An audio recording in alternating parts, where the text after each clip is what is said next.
Sahabat Fresh Juice, sesaat lagi kita akan mendengarkan Fresh Juice Sabtu 28 September 2024 bersama Bapak Sandi Kusuma dari Tangerang. Selamat mendengarkan.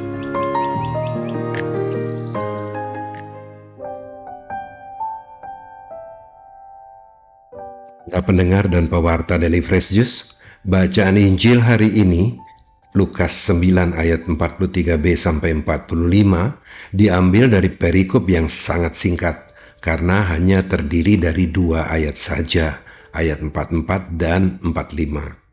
Tetapi agar dapat menjadi lebih jelas, maka ditambahi setengah ayat sebelumnya, yakni ayat 43b. Mari kita dengarkan.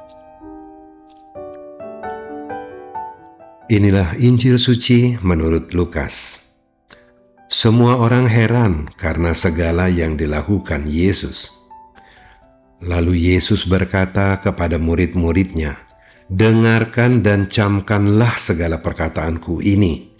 Anak manusia akan diserahkan ke dalam tangan manusia." Mereka tidak mengerti perkataan itu sebab artinya tersembunyi bagi mereka, sehingga mereka tidak dapat memahaminya. Dan mereka tidak berani menanyakan arti perkataan itu kepada Yesus. Demikianlah sabda Tuhan. Para pendengar dan pewarta Daily Fresh Juice, Yesus bersama ketiga muridnya, Petrus, Yohanes, dan Yakobus, baru saja turun dari atas gunung, tempat di mana Yesus mengalami transfigurasi. Allah memuliakan Yesus dan berkata, "Inilah anakku yang kupilih, dengarkanlah dia." Setelah turun dari gunung, orang-orang berbondong-bondong menemui Yesus dikarenakan kabar heboh dari berbagai mukjizat Yesus. Salah satu mukjizat Yesus di hadapan orang banyak itu, yaitu Yesus mengusir roh dari seorang anak yang sakit, hanya dengan berkata-kata, tidak menggunakan benda-benda mistik seperti umumnya yang dilakukan orang.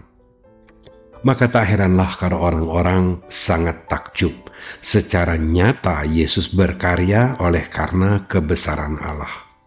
Para murid pun turut larut dalam kebanggaan dan sukacita menyaksikan kebesaran Allah dalam mukjizat-mukjizat yang diperbuat oleh Yesus.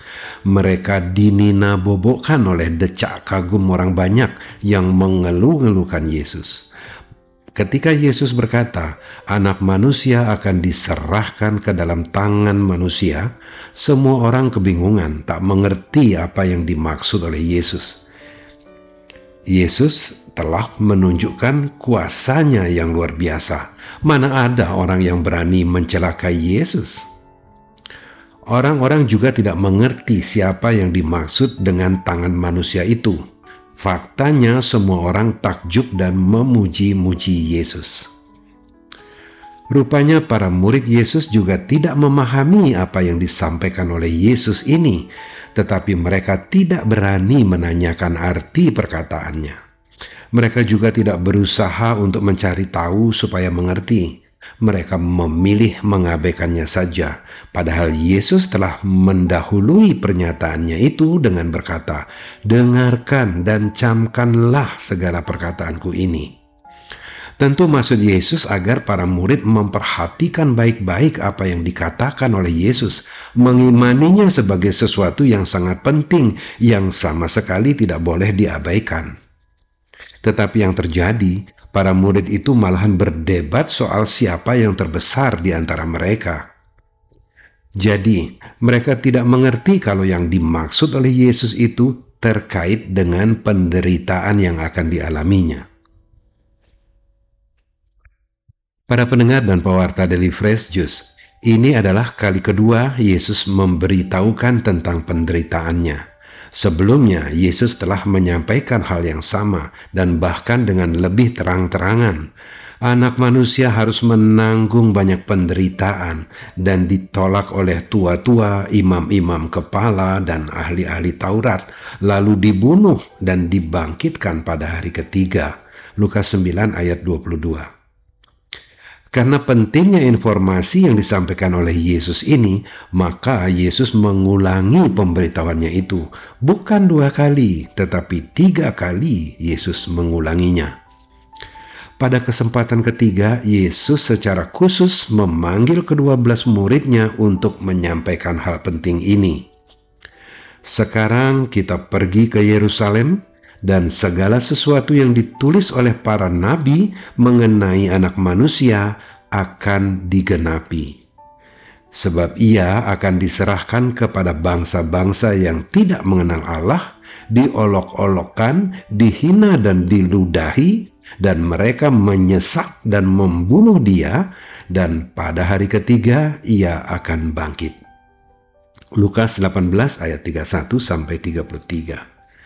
Sampai 3 kali Yesus menyampaikannya, tetapi para murid tetap saja tidak memahaminya. Mengapa bisa seperti ini? Mungkin saja pernyataan Yesus itu merupakan sesuatu yang tak masuk akal bagi mereka. Mana mungkinlah. Yesus tentu tahu kalau pernyataannya itu sulit diterima oleh para murid. Itu sebabnya Yesus mengulanginya sampai 3 kali dan menggarisbawahi dengan berkata, "Dengarkan dan camkanlah segala perkataanku ini." Para pendengar dan pewarta Daily Fresh Juice, kita mempunyai kecenderungan untuk mendengar apa yang ingin kita dengarkan. Kita cenderung menolak sesuatu yang tidak ingin kita dengarkan, cenderung mengabaikannya.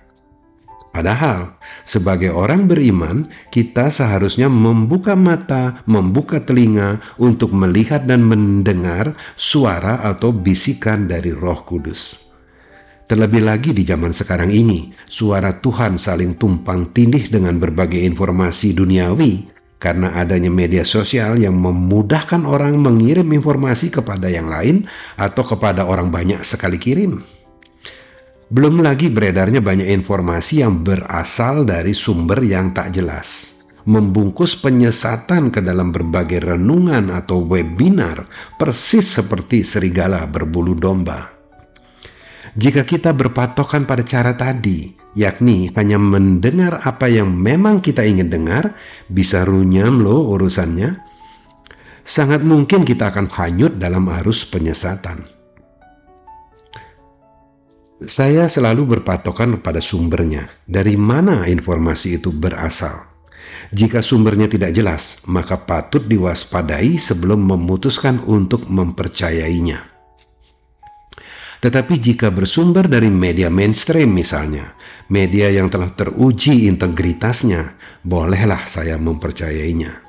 Tetapi kalau hanya sekedar postingan di media sosial, nanti dululah. Injil adalah sumber yang sangat saya percayai 100%. Makanya apapun yang ditulis di situ patut saya dengarkan dan saya camkan. Tidak boleh ada keraguan-raguan.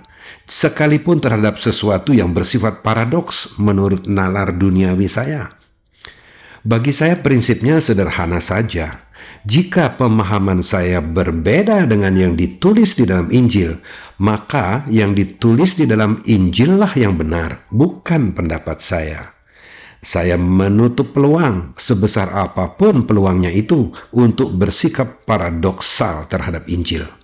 Itu semua karena saya percaya Yesus adalah Kristus. Maka saya pun berusaha mematuhi perintahnya untuk mendengarkan dan mencamkan semua yang dikatakannya, lalu mempercayainya sebagai kebenaran yang hakiki. Para pendengar dan pewarta Daily Fresh Juice, menjelang akan berakhirnya bulan Kitab Suci Nasional, hendaknya tidak kita artikan sebagai akhir dari mendengarkan dan mencamkan sabda Tuhan. Mendengarkan dan mencamkan sabda Tuhan melalui Injil adalah perintah Yesus yang wajib kita lakukan setiap hari, karena itu adalah modal dasar kita untuk menjadi pelaku firman Tuhan. Amin.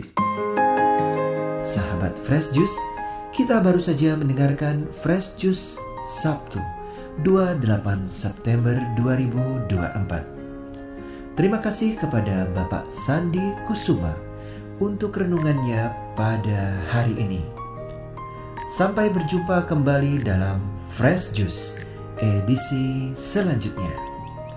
Tetap semangat, jaga kesehatan, dan salam Fresh Juice.